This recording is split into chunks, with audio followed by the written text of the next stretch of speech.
Hi everyone, welcome to another episode of Rita's Book Club. This week I'm reviewing Tower of Dawn by Sarah J. Maas. This is the sixth book of the Throne of Glass series, and I wanted to read this one because it's focused on Cowell. It has been sold a bit like his redemption story, but personally I loved him already, so I was just excited to get to know more details about this plot.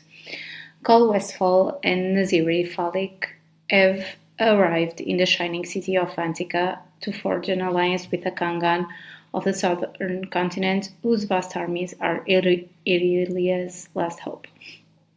But they've also come to Attica for another purpose, to seek healing at the farmed Torre Sesme for the wounds Cal received in Rifthold.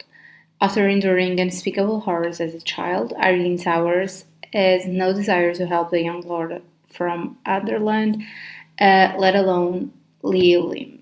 Yet she has sworn an oath to assist those in need and will honor it. But Lord Westfall carries shadows from his own past, and Irene soon comes to realize they could engulf them both.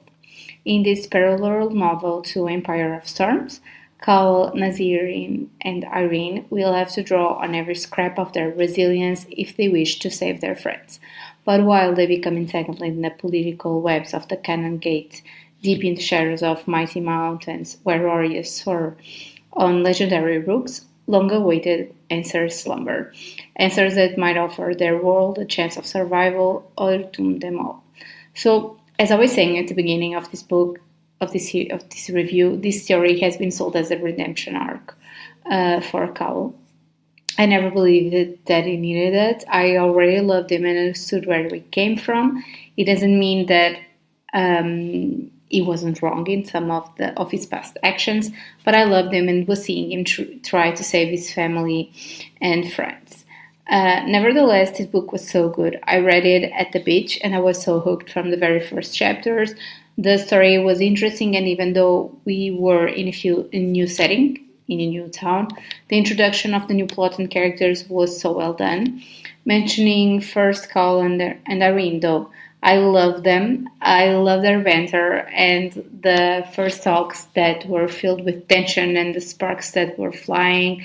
They were both going through so much, but especially Carl, that was dealing also with his injury and his own mental health. And Irene had to kind of forgive him and what he represented by being a son of Underland. She went through so much in her childhood, but the road she had to take until she arrived in Attica was hard and full of sorrow. It's so amazing that the author was able to insert Eileen in the story and how it's all connected. As Selena, she gave hope to Irene, giving her the resources she needed to reach the healer's tower and to invest in her education. I really loved that, and I loved Irene. She was so independent and resilient, not afraid to speak her mind and to say no when needed. She was so damn strong. Exactly what Carl needed to get his head out of his ass and to work on his recovery. That's when their relationship took a different direction and friendship and love started to bloom. It was so lovely to see them doing this journey together to find companionship and to heal each other. Which also leads me to Nazarene and Sartak. I love them and I was laughing so damn hard with them.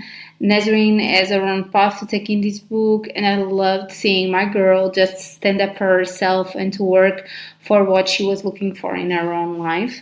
And she found Sartak the right she found in Sartak the right companion. He wasn't afraid to fight for her, no matter her rank, and he pushed her to be more and to get out of her comfort zone.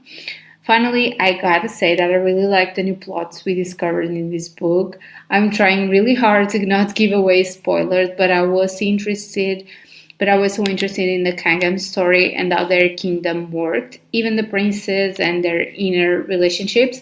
I think I would totally read a book from their side because their culture was so rich and I feel like there was so much more to know about them. I'm already reading Kingdom of Ash. It's the last book of the series and it's slowly destroying me and my heart. So be prepared for a review pretty soon. As always, if you like this video, please like, comment, and subscribe to my channel. You can also follow me on Instagram at ritasbookclub for more content. Thanks for watching and see you next week. Happy readings.